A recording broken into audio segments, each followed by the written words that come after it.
Bismillahirrahmanirrahim. Assalamualaikum warahmatullahi wabarakatuh. Alhamdulillahi wa kafa. Wassalatu wassalamu ala rasulihil mustafa. Wa ala alihi wa ashabihi ahli sidqi wal wafa. Ashhadu an la ilaha illallah wahdahu la syarikalah. Wa ashhadu anna muhammadan abduhu wa rasuluh. La nabiya ba'dah. Kaum muslimin dimanapun Anda berada, dan khususnya bagi seluruh penonton channel Generasi Robbani, alhamdulillah pada kesempatan kali ini kita bisa bertemu kembali. Semoga Allah Subhanahu wa taala selalu memberikan kesehatan kepada kita, selalu menjaga dan melindungi kita dan seluruh sanak saudara kita. Kaum muslimin dimanapun Anda berada, alhamdulillah beberapa waktu yang lalu kita sudah menjalankan salah satu sunnah dari Nabi Muhammad SAW, yaitu menjalankan sholat gerhana. Dan sudah kita bahas beberapa hikmah yang kita ambil dari fenomena alam yang luar biasa, yaitu gerhana. Khususnya kemarin kita sudah melihat dan menyaksikan bersama gerhana bulan total, yang mana ini salah satu fenomena alam yang menunjukkan kebesaran dari kekuasaannya Allah Subhanahu wa taala. Dan kemarin sudah kita bahas beberapa poin hikmah dari peristiwa gerhana, baik gerhana matahari maupun gerhana bulan. Hari ini coba ingin kita lanjutkan beberapa poin yang lain, hikmah yang bisa kita ambil dari peristiwa gerhana ini. Ma'asyiral muslimin, rahimakumullah. Selain peristiwa gerhana yang kita saksikan kemarin bisa menambah rasa keyakinan kita dan keimanan kita kepada rububiyahnya Allah Subhanahu wa taala dan juga uluhiyahnya Allah Subhanahu wa taala, yang mana kemarin sudah kita bahas, menambah keyakinan dan keimanan kita kepada rububiyahnya Allah Subhanahu wa taala, bahwa semua yang terjadi di alam semesta ini, yang salah satunya adalah fenomena gerhana, baik gerhana matahari maupun gerhana bulan, merupakan salah satu dari kekuasaan Allah Subhanahu wa taala. Bahwa Allah mampu melakukan segala sesuatu. Allah mampu menciptakan matahari, Allah mampu menciptakan bulan, dan Allah mampu menciptakan bumi. Dan juga Allah mampu membuat matahari, bulan, dan bumi ini di dalam satu garis yang sama, sehingga nanti ada satu peristiwa yang kita sebut baik gerhana matahari maupun gerhana bulan. Tentu ini semuanya adalah tidak luput dari kekuasaan Allah Subhanahu wa taala. Kita yakin bahwa Allah Al-Khaliq, Allah adalah yang maha menciptakan segala sesuatu, dan juga Allah mampu untuk mengatur segala ciptaannya, atau kemarin kita sebut sebagai Al-Mudabbir, dan Allah pun mampu melakukan segala sesuatu yang Allah inginkan. Qadirun ala kulli syai'. Allah mampu melakukan apapun yang Allah mau dan yang Allah inginkan. Maka peristiwa gerhana kemarin semoga bisa menambah keimanan kita kepada rububiyahnya Allah Subhanahu wa taala.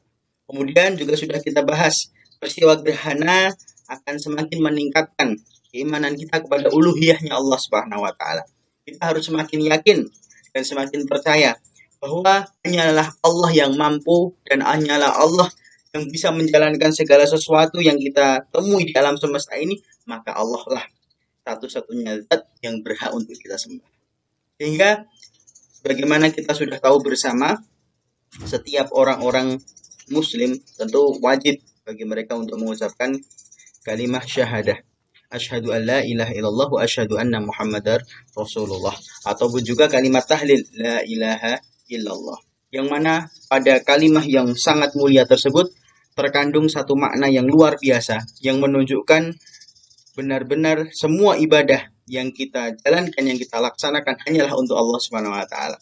Sehingga kita kalau telisik lebih dalam lagi makna dari la ilaha illallah, bukan hanya sekedar kita mengatakan bahwa tiada Tuhan selain Allah. Bukan hanya itu saja. Kalau kita hanya mengatakan tiada Tuhan selain Allah, kita hanya percaya saja kepada tauhid rububiyahnya Allah Subhanahu wa taala dan juga uluhiyahnya Allah Subhanahu wa taala, tapi kita tidak menafikan tauhid uluhiyah kepada selain Allah Subhanahu wa taala. Maka makna yang benar dari kalimat la ilaha illallah, maknanya adalah tiada Tuhan yang berhak disembah kecuali Allah Subhanahu wa taala. Nah, dari sinilah baru kita meyakini benar-benar bahwa semua ibadah hanyalah untuk Allah. Selain Allah tidak pantas untuk diibadahi. Sebagaimana kami sampaikan di dalam khutbah gerhana kemarin, kata Allah, ayusyrikuna ma la yakhluqu syai'aw wa hum yukhlaqun. Bagaimana mungkin kita menyembah selain Allah, yang mana selain Allah itu semua diciptakan. Selain Allah semuanya diciptakan. Adapun Allah adalah sang pencipta. Sehingga Allah sajalah yang berhak untuk kita sembah. Selain Allah semuanya adalah ciptaan Allah dan mereka tidak mampu menciptakan. Maka ketika ada orang yang menyembah berhala, berhala diciptakan oleh manusia sendiri. Kenapa kita menyembah sesuatu yang kita ciptakan? Bahkan mereka, berhala ini, tidak bisa melindungi diri mereka sendiri. Lalu bagaimana melindungi kita? Sehingga yang seperti ini tidaklah berhak dan tidaklah pantas untuk diibadahi dan disembah. Adapun Allah, Allah yang menciptakan kita, Allah mampu melindungi dirinya sendiri dan Allah sangat mampu melindungi kita. Sehingga Allah lah yang berhak dan pantas untuk kita sembah. Selain Allah semuanya batal. Keilahan, ketuhanan selain Allah semuanya batal. Dan hanya Allah lah yang berhak kita sembah. Dan hanya kepada Allah lah kita menyembah. Maka peristiwa gerhana yang kemarin terjadi, semoga bisa meningkatkan kembali rasa keimanan dan ketauhidan uluhiyah kita kepada Allah Subhanahu wa Ta'ala. Ma'asyiral muslimin dimanapun Anda berada, pada kesempatan kali ini coba kita akan lanjutkan hikmah yang selanjutnya. Dari peristiwa gerhana bulan khususnya yang kemarin kita temui, ada hikmah yang lain yang bisa kita ambil. Salah satunya hikmah yang bisa kita ambil dari peristiwa gerhana tersebut, bahwa peristiwa gerhana, baik gerhana matahari maupun gerhana bulan, kedua peristiwa alam yang sangat luar biasa ini mengingatkan lagi kembali kepada kita bahwa kita manusia adalah makhluk yang lemah. Kita manusia makhluk yang tidak mampu melakukan apapun kecuali atas izin Allah Subhanahu wa Ta'ala. Sehingga manusia makhluk yang lemah seperti ini, manusia yang serba memiliki kekurangan, tidaklah pantas bagi kita untuk berbuat sombong. Tidaklah pantas bagi manusia untuk meninggikan dirinya. Sebagaimana kata Allah Subhanahu wa Ta'ala di dalam Al-Qur'an, khuliqal insanu dha'ifa. Sesungguhnya manusia itu diciptakan dalam keadaan yang lemah. Bayangkan, ma'asyiral muslimin rahimakumullah. Kita manusia diciptakan oleh Allah Subhanahu wa Ta'ala dari setetes mani. Dari setetes mani yang mana di situ banyak sekali calon-calon manusia yang akan dilahirkan ke dunia ini, dan kitalah yang dipilih oleh Allah Subhanahu wa Ta'ala. Kalau bukan karena atas izin Allah Subhanahu wa Ta'ala, makhluk yang lemah seperti kita ini mungkin tidak akan pernah dilahirkan ke dunia. Semuanya atas izin Allah Subhanahu wa Ta'ala. Setelah lahir ke dunia pun kita juga manusia yang penuh kelemahan. Bayangkan ketika kita dalam kondisi bayi, kalau Allah Subhanahu wa Ta'ala tidak mengutus ibu-ibu kita, mengilhamkan kepada ibu-ibu kita untuk merawat kita, tidak mungkin kita bisa menjadi manusia sampai hari ini. Pasti sejak kecil kita sudah binasa. Ketika tidak ada yang merawat kita, ketika tidak ada ibu yang setiap malam harus bangun untuk menyusui kita, ketika tidak ada seorang ayah yang setiap hari banting tulang untuk mencari nafkah dan rezeki untuk kita, maka apa yang kita sombongkan, ma'asyiral muslimin? Kita ini manusia yang lemah, yang tidak bisa melakukan apapun kecuali atas izin Allah Subhanahu wa Ta'ala. Bayangkan gerhana matahari ataupun gerhana bulan, benda langit yang sebesar itu bisa ditutup oleh Allah Subhanahu wa Ta'ala. Ini menunjukkan bahwa Allah Subhanahu wa Ta'ala adalah Maha Kuat, adapun kita adalah makhluk yang lemah. Tidaklah pantas kemudian kita manusia bermaksiat kepada Zat yang Maha Kuat dan yang Maha Mampu, yaitu Allah Subhanahu wa Ta'ala. Allah mampu menutup matahari, menutup bulan, sehingga kita sebut sebagai gerhana matahari ataupun gerhana bulan. Dan Allah pun juga mampu saat ini juga mengambil apa yang telah Allah berikan kepada kita.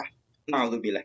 Jangan sampai hal ini terjadi. Maka ma'asyiral muslimin rahimakumullah, jangan sampai kita makhluk yang lemah ini kemudian dengan sangat pedenya bermaksiat kepada Allah Subhanahu wa Ta'ala. Terkadang kita berdalih, ini hanya dosa kecil, ini tidak sampai mendatangkan murka dan amarah dari Allah Subhanahu wa Ta'ala. Tapi ingat ma'asyiral muslimin, sebagaimana telah diingatkan para salafun saleh, orang-orang soleh sebelum kita selalu mengingatkan, jangan pernah kita melihat seberapa besar dosa kita. Apakah ini kabair, dosa-dosa besar? Apakah ini shaghair, dosa-dosa kecil? Lebih dari itu ma'asyiral muslimin.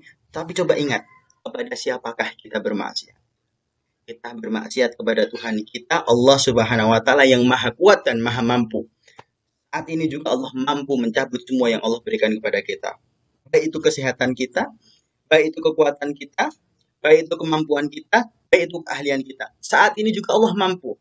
Karena sekali lagi kita manusia adalah makhluk yang diciptakan dalam kondisi lemah. Adapun makhluk Allah yang lain masih banyak yang lebih hebat daripada kita. Sebagaimana kata Allah Subhanahu wa taala di dalam surah Ghafir, Allah mengatakan, la khalqus samawati wal ardi akbaru min khalqin nasi walakin aktsarun nasi la ya'lamun. Sungguh penciptaan Allah Subhanahu wa taala ketika Dia menciptakan langit, ketika Dia menciptakan bumi. Kalau coba kita lihat ma'asyiral muslimin rahimakumullah. Di belakang saya ini ada langit biru yang sungguh luar biasa sekali. Kalau coba kita ukur bagaimana diameter bumi ini mengitari bumi, langit ini mengitari bumi, begitu besar. Dan Allah dirikan langit ini tanpa tiang satupun. Adapun kita manusia makhluk yang lemah, hanya membuat bangunan sekecil rumah kita atau sekolah di belakang saya ini. Coba kalau kita membuat bangunan itu tanpa tiang, pasti bangunan itu tidak akan pernah jadi. Seandainya jadi, tidak sampai waktu 1-2 jam pasti akan roboh. Mungkin sekarang teknologi sudah semakin berkembang, tapi tetap setiap bangunan pasti ada tiang, walaupun mungkin bisa dikurangi. Dari yang dulu mungkin satu bangunan banyak sekali harus disangga dengan tiang, mungkin sekarang hanya 1 atau 2 tiang penyangga yang besar bisa menyangga bangunan yang besar, tapi tetap saja membutuhkan tiang. Bagaimana kita lihat langit ini yang Allah ciptakan tanpa tiang satupun, tapi masih bisa berdiri kokoh dan tidak runtuh. Coba bayangkan saja kalau langit ini yang menciptakan manusia. Saya yakin mungkin hanya 1-2 hari pasti langit ini akan runtuh. Entah karena tidak kuat atau entah karena benturan dari benda di luar langit. Maka kata Allah dalam surah Ghafirin mengatakan penciptaan Allah ketika Dia menciptakan langit dan bumi. Bayangkan bumi ini ada beberapa lapis. Yang mana jika kita buka secara ilmu sains, di sana ada satu bola besar yang begitu panas. Yang mana karena ada inti bumi yang sangat panas ini, kita bisa menjalani kehidupan di dalam bumi ini dengan sangat-sangat luar biasa normal, sangat-sangat luar biasa baik. Ini semuanya adalah kekuasaan Allah. Bandingkan dengan penciptaan kita manusia yang dari setetes air mani, bisa-bisanya kemudian kita bermaksiat kepada zat yang sekuat ini. Yang mampu menciptakan langit, yang mampu menciptakan bumi, yang mampu menciptakan matahari, yang mampu menciptakan bulan. Dan Allah pun juga mampu menutup matahari dan bulan tersebut dengan sekejap. Sehingga kita sebut sebagai peristiwa gerhana matahari ataupun gerhana bulan. Ma'asyiral muslimin rahimakumullah. Maka ini mungkin cukup menjadi pengingat bagi kita bahwa gerhana yang kita saksikan kemarin itu haruslah menjadi salah satu evaluasi bagi kita. Kalau sebelumnya kita makhluk yang lemah ini sering bermaksiat kepada Allah, maka beberapa hari yang lalu Allah tunjukkan betapa kuatnya Allah dan betapa mampunya Allah Subhanahu wa taala. Matahari sepanas itu mampu Allah tutup dengan gerhana matahari. Bulan yang biasanya cerah setiap pertengahan bulan menyinari kita dengan sinar bulan purnama yang begitu indah, juga mampu Allah tutup. Dan Allah pun sangat mampu untuk mencabut nikmat yang telah Allah berikan kepada kita. Waliyahzubillah. Jangan sampai Allah Subhanahu wa taala mencabut kenikmatan yang telah Allah berikan kepada kita. Maka dari itu ma'asyiral muslimin dimanapun Anda berada, mari sama-sama kita introspeksi diri. Dengan adanya peristiwa gerhana bulan kemarin, semoga kita semakin ingat bahwa kita ini makhluk yang lemah. Kita tidak bisa melakukan apapun kecuali semuanya atas izin Allah Subhanahu wa taala, dan Allah mampu mencabut semua hal yang ada di dalam diri kita. Karena Allah Maha Kuat dan Maha Mampu untuk melakukan segala sesuatu. Ma'asyiral muslimin rahimakumullah. Untuk menutup hikmah dari gerhana bulan pada hari ini, saya ingin mengingatkan bahwa salah satu hikmah juga yang bisa kita ambil dari peristiwa gerhana bulan kemarin adalah bahwa kita sampai hari ini masih diberikan banyak kenikmatan oleh Allah Subhanahu wa taala di saat banyak saudara kita yang tidak mampu merasakan hal yang kita rasakan hari ini. Salah satunya mungkin saudara-saudara kita yang ada di Palestina. Maka hikmah juga yang bisa kita ambil dari peristiwa gerhana bulan ini, Allah ingin mengingatkan bahwa kita ini dengan saudara-saudara kita yang lain dimanapun mereka berada adalah seperti satu tubuh. Sebagaimana kata Rasulullah dalam sebuah hadis, al-mu'minu lil-mu'mini al-bunyani yashuddu ba'duhum ba'dha. antara satu muslim dengan muslim yang lain itu seperti sebuah bangunan yang saling menguatkan. Bahkan dalam hadis yang lain dikatakan seperti sebuah satu jasad atau seperti satu tubuh. Yang mana jika satu tubuh ada bagian satu yang sakit, pasti tubuh yang lain akan merasakan sakit. Sebagaimana Rasulullah ungkapkan, idza staka minhum adwun tada'a sairul jasadi bisahri wal huma. Kalau ada satu bagian tubuh kita yang sakit, biasanya tubuh yang lain juga akan merespon. Entah itu dengan demam, dengan flu, dengan batuk, karena ada bagian tubuh yang sakit. Maka hari ini pun juga seperti itu. Kita hari ini alhamdulillah merasakan banyak kenikmatan, bisa melaksanakan sholat gerhana kemarin beberapa hari yang lalu, kemudian masih bisa merasakan nikmat sehat, nikmat aman. Kita jangan lupakan saudara-saudara kita di Palestina yang sedang mengalami musibah, musibah yang begitu besar, berupa kezaliman dari orang-orang Israel, orang-orang Zionis laknatullah alaih, para penjajah. Padahal negara kita sudah jelas menegaskan bahwa semua penjajahan di muka bumi ini harus dihapuskan. Dan nyatanya hari ini masih ada penjajahan, yaitu penjajahan orang-orang Israel kepada saudara-saudara kita di Palestina. Maka jangan lupa, ma'asyiral muslimin dimanapun Anda berada, mari kita doakan saudara-saudara kita di Palestina semoga segera diberikan kelapangan oleh Allah Subhanahu wa taala. Semoga Allah tolong mereka dan segera berikan kemenangan kepada mereka. Allahumma amin. Mungkin hanya ini yang bisa kami sampaikan, semoga bisa bermanfaat. Aqulu qawli hadza wa astaghfirullah li wa lakum wa lisairil muslimin wal muslimat min kulli dhanbin fastaghfiruhu innahu huwal ghafurur rahim. Sekian dari saya. Assalamualaikum warahmatullahi wabarakatuh.